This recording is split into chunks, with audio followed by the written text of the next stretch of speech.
Olá pessoal, vamos começar então o nosso curso de raciocínio lógico, matemático e estatística para analista e auditor da CGM. Eu vou dar a parte de raciocínio lógico, matemático e o professor de hoje vai dar a parte de estatística. Tá? Então eu vou começar aqui com vocês o nosso primeiro tópico de raciocínio lógico matemático, que é chamado estruturas lógicas. Eu só vou passar o cronograma para vocês da parte de raciocínio lógico matemático. A gente dividiu em 7 tópicos conforme o edital. Então, o tópico 1 que a gente vai falar hoje é sobre estruturas lógicas. É a parte introdutória da lógica. Tá? Então a gente vai passar tudo, a gente sempre vai passar a teoria necessária e vai começar a fazer exercícios logo na sequência, todos da VUNESP, tá? A gente pegou os mais recentes aí para a gente praticar bem. A VUNESP tem uma constância na hora de pedir as matérias, o que torna o nosso trabalho um pouquinho mais fácil para vocês, tá? Tópico 2, lógicas de argumentação. Tópico 3, verdades e mentiras. Tópico 4, associações lógicas. Tópico 5, diagramas lógicos em problemas com conjuntos. Tópico 6, sequências, que é uma parte que a VUNESP adora pedir. E tópico 7, a matemática básica, que é a parte do raciocínio matemático. Tá bom? Então, na parte de matemática básica, a gente vai ver os conjuntos numéricos, aqueles que ele cita explicitamente no edital: racionais, reais e complexos, números e grandezas proporcionais, razão e proporção, divisão proporcional, regra de 3, simples e composta e porcentagem. Tá? Ele fala que os exercícios envolvendo raciocínio matemático vão cobrar essa teoria. Então, a gente vai focar nisso e não vamos estudar nada além do que ele definiu no edital. Tá bom? Então, vamos começar nosso tópico de hoje, estruturas lógicas, definindo o que é a lógica. Lógica é o estudo das relações entre as afirmações e não da verdade dessas afirmações. Então, a gente quer ver a relação entre as afirmações, né? Duas afirmações, 3 afirmações em conjunto, elas nos dizem alguma coisa sobre uma quarta afirmação, sobre uma conclusão. Então a lógica estuda a relação entre essas afirmações, não elas individualmente, tá bom? O valor lógico delas individualmente na lógica pouco importa. O que importa é a relação entre essas afirmações, tá? E o elemento mais básico da lógica é a chamada proposição, tá? É o conceito mais elementar no estudo da lógica. Então, vamos definir o que é proposição, isso é importante. Eu já trago 2 questões da VUNESP que ele pede exatamente definição de proposição, tá bom? Então, uma proposição é uma frase declaratória expressa em palavras ou símbolos. Então, não necessariamente é uma frase daquelas que a gente está acostumado. Então, Maria é estudante, tá? Então, essa é uma frase declaratória expressa em palavras. Mas pode ser expressa em símbolos. Por exemplo, 2 mais 3 igual a 5. Isso é uma frase declaratória expressa em símbolos. Tá bom? Isso a gente vai ver com mais afinco no decorrer do nosso curso. Só que tem mais uma condição para uma frase declaratória ser uma proposição. Sempre o conteúdo de uma proposição pode ser considerado verdadeiro ou falso. Não há proposição que possa ser ao mesmo tempo verdadeira e falsa. Então, para ser uma proposição, são 2 coisas ao mesmo tempo. Tem que ser uma frase declaratória. A gente vai ver o que é uma frase declaratória, vendo contra-exemplos, o que não é uma frase declaratória, tá? Para a gente entender o que é isso.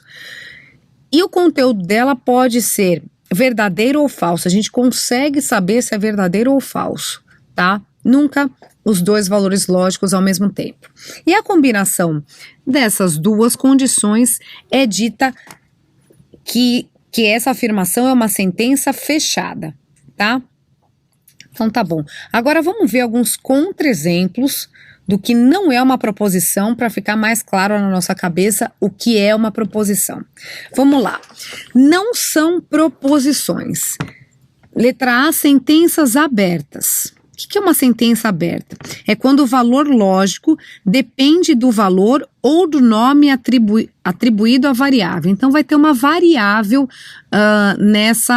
nessa nossa afirmação. Então, por exemplo, é uma afirmação x é maior que 4. Ela é uma sentença aberta porque a gente precisa saber o valor de x para afirmar se essa declaração é verdadeira ou falsa.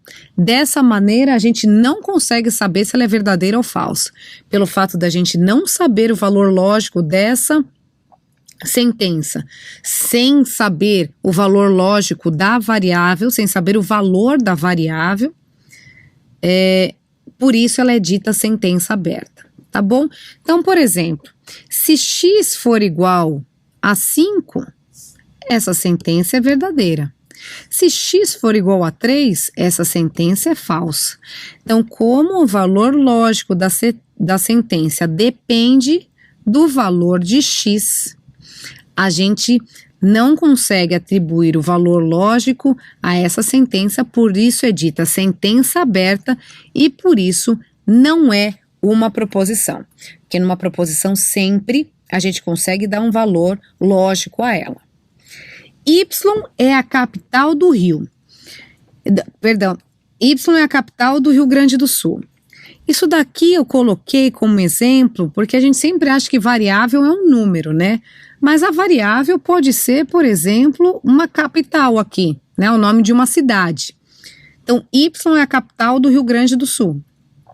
Então, se eu falar que Y é igual a Porto Alegre, essa sentença é verdadeira. Se eu falar que Y é igual a São Paulo, essa sentença é falsa. Então, pelo fato da sentença, o valor da sentença depender do valor de uma variável ou do nome de uma variável, essa sentença é uma sentença aberta e não é uma proposição. Um outro tipo de sentença que não é uma proposição é uma frase interrogativa. Exatamente quando a gente pensa nas duas condições que uma sentença tem que ter para que ela seja uma proposição, a frase interrogativa não nos dá nenhuma delas. Então, a frase interrogativa ela não declara nada para a gente, né?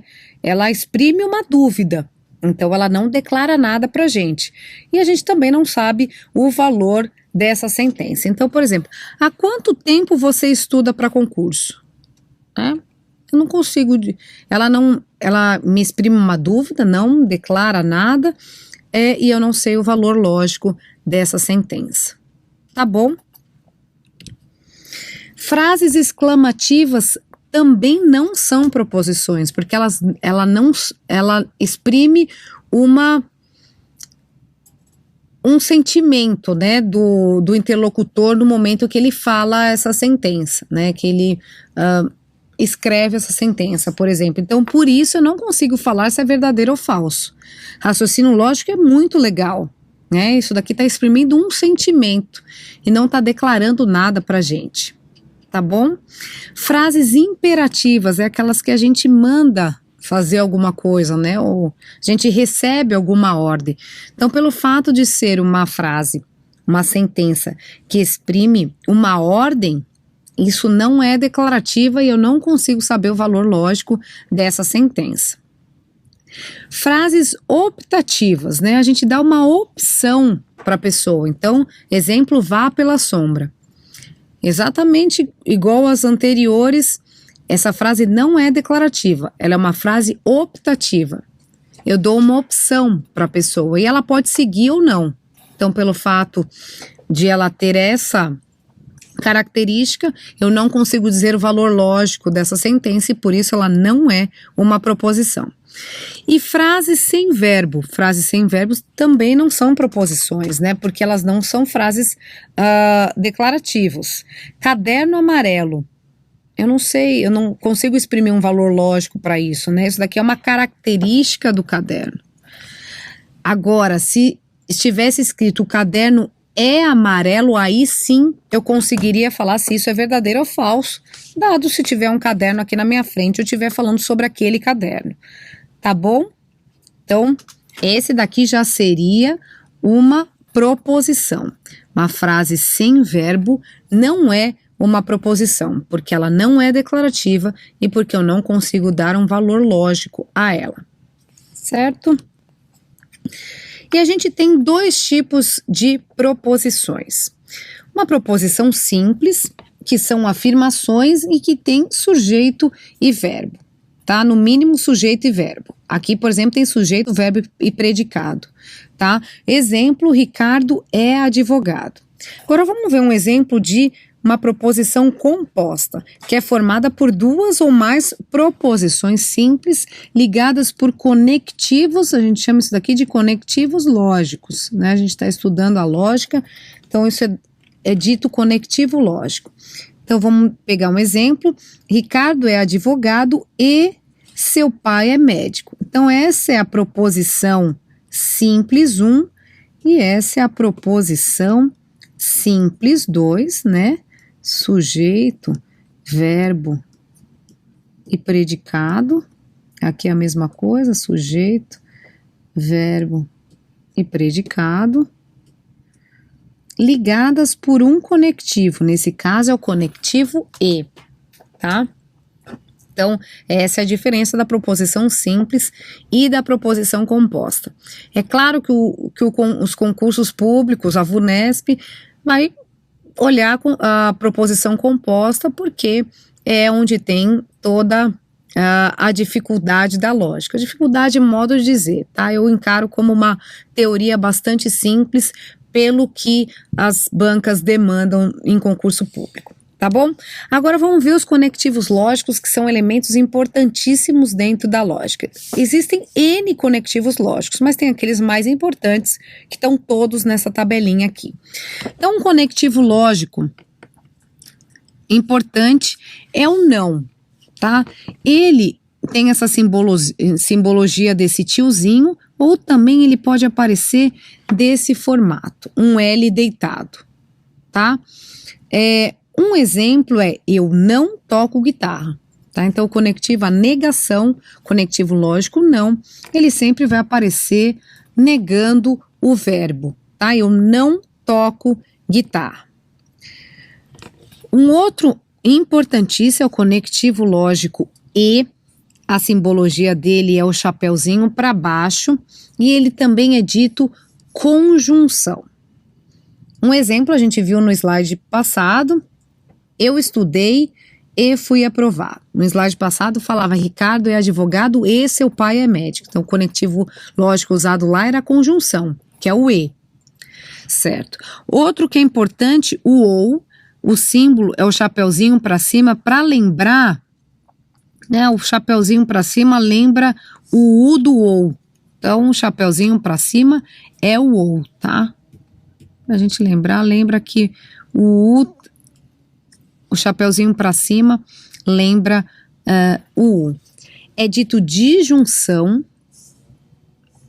então a estrutura lógica é P ou Q, e um exemplo é vou ao cinema ou vou à praia. Ótimo. Agora tem um conectivo lógico que pra gente não é tão comum, que é o ou, mas não ambos, que é a dita disjunção exclusiva. E por conta disso, a disjunção simples é dito disjunção inclusiva. Tá bom? A simbologia do ou é o chapeuzinho para cima, né, do ou, mas com um tracinho embaixo. A estrutura lógica da disjunção exclusiva é P ou Q, tá? A gente lê ou P ou Q. E um exemplo é ou eu estudo ou eu jogo bola, mas não ambos. Eu não faço os dois ao mesmo tempo, tá? Ou eu estudo ou eu jogo bola. Perfeito. Essa com certeza é a mais pedida em prova. VUNESP gosta bastante dela, que é o C, então, e a gente vai entender por que eles gostam tanto desse conectivo lógico. O C, então, o símbolo é a flechinha para a direita. A estrutura lógica é da condicional e a gente lê se P, então Q. E um exemplo é: se eu saio cedo, então eu chego no horário, tá? Ótimo. E o último conectivo, esse aparece bem pouquinho nas provas, mas é bom a gente ter na cabeça, que é o se e somente se, que é a bicondicional. Então nos dá a ideia de duas condicionais, e até na simbologia isso mostra pra gente porque é a flechinha apontando para os dois lados, tá? A gente lê P, se e somente se, que. Um exemplo é: eu sou engenheiro, se e somente se, João é médico. Tá bom? Isso no passar dos exercícios para a gente vai ficar bastante natural de lembrar na hora da prova. Tá? A única coisa que eu pediria atenção para vocês é esses nomes aqui, ó: conjunção, que é o e, a disjunção, que é o ou, a simbologia desses dois para a gente não esquecer, tá? O e, o chapeuzinho é para baixo, o ou é o chapeuzinho para cima, porque o u tem a boquinha virada para cima, então o seu símbolo também é virado para cima, e a condicional, que também é chamada de implicação. Tá? A VUNESP gosta de chamar condicional de implicação. Tá bom? Beleza. Agora uma parte bastante importante da lógica, então aqui eu vou colocar vários asteriscos. E não precisam se preocupar porque é tranquilo, é a gente só tentar entender o sentido ao invés de ficar decorando tabela verdade. Acho que vocês já ouviram falar de tabela verdade alguma vez na vida. A gente vai ver as tabelas verdades desses conectivos lógicos que a gente viu no slide passado. Então tentem entender ao invés de decorar, porque na hora da prova, quanto menos a gente precisar usar a cabeça, melhor, né? Demandar a memória ali na hora da prova, porque tem o emocional, tem tudo contando. Então, se depender muito da memória, a chance de te dar um branco é bastante grande. Então, o fato da gente entender, né, e buscar analogias na hora é mais fácil do que a gente ficar decorando sem ver sentido nenhum, tá? Então, ó, tabela verdade. Vamos começar pelo conectivo lógico e, que é a conjunção, que é o chapeuzinho para baixo. Então, vamos pensar numa proposição composta, P e Q, tá? Então, aqui a tabela verdade nada mais é que a combinação de valores lógicos entre P e Q. P é a proposição simples 1 e Q é a proposição simples 2, que formam a proposição composta P e Q. Então, a tabela verdade nada mais é que a gente fazer o parzinho possível, todos os parzinhos possíveis entre P e Q. Então, VV, VF, FV, FF. São as 4 combinações possíveis entre duas proposições simples. Então, vamos pensar o seguinte: na conjunção, a conjunção é o E. Então, o E, só quando ambas forem verdadeiras é que a proposição composta E, que tem a conjunção, né, que tem o conectivo lógico E, também vai ser verdadeira. Então é isso que a gente precisa saber da tabela verdade da conjunção. Somente quando os dois forem verdades é que a proposição composta vai ser verdade, tá? Porque o E, né, os dois precisam ser verdadeiros ao mesmo tempo para que a proposição composta seja verdadeira também. Tá? Verdadeiro e verdadeiro dá verdadeiro. Qualquer uma das outras combinações dá falso. Tá bom? Então, basta ter um falso, que o valor lógico da conjunção também vai ser falso, tá? Mas eu prefiro entender da seguinte forma: o E, pra gente, lembra acontecer ao mesmo tempo, né? Eu ando e jogo bola, né? Alguma coisa do tipo. Vamos ver o nosso exemplo. Eu estudei e fui aprovado. Eu estudei e fui aprovado, né? Essas coisas estão caminhando em conjunto. Então, os dois têm que ser verdadeiro as duas proposições têm que ser verdadeiras individualmente para que a conjunção seja verdadeira também. Disjunção, que é o ou, né, que é o chapeuzinho para cima, que lembra o u do ou. A disjunção já é o contrário da conjunção. Se acontecer um ou outro, é que a disjunção vai ser verdadeira. Então, basta um ser verdadeiro para que ela seja verdadeira. Ou se a gente pensar que ela é o contrário da conjunção, né?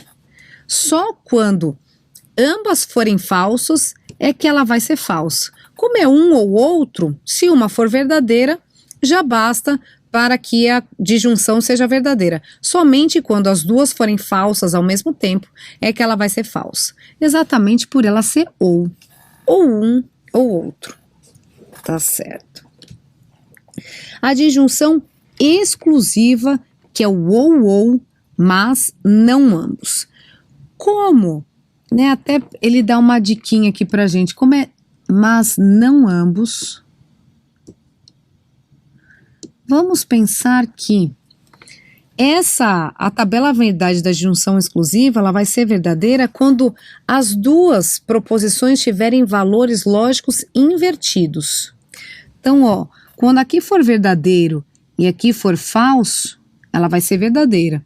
Quando aqui for falso e aqui for verdadeiro, ela vai ser verdadeira. Porque a disjunção exclusiva não gosta que ambos tenham o mesmo valor lógico, né? É ou, mas não ambos. Então, quando ambos têm o mesmo valor lógico, a disjunção exclusiva não gosta.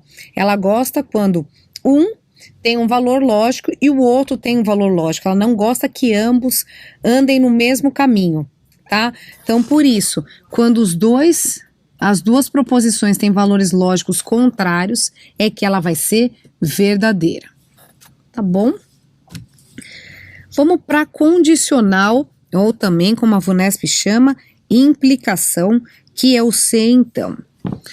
O importante dessa tabela verdade é o seguinte. Quem me ensinou isso foi o mestre Sérgio Carvalho, a quem eu dedico a ele muito o que eu aprendi. E não me deixa esquecer muita coisa aqui no dia a dia do raciocínio lógico. Ele falava o seguinte pra gente, né? Ele falava que na condicional só não pode aparecer a Vera Fischer. Então, apareceu a Vera Fischer, a condicional é falsa. Em todas as outras situações, ela vai ser verdadeira.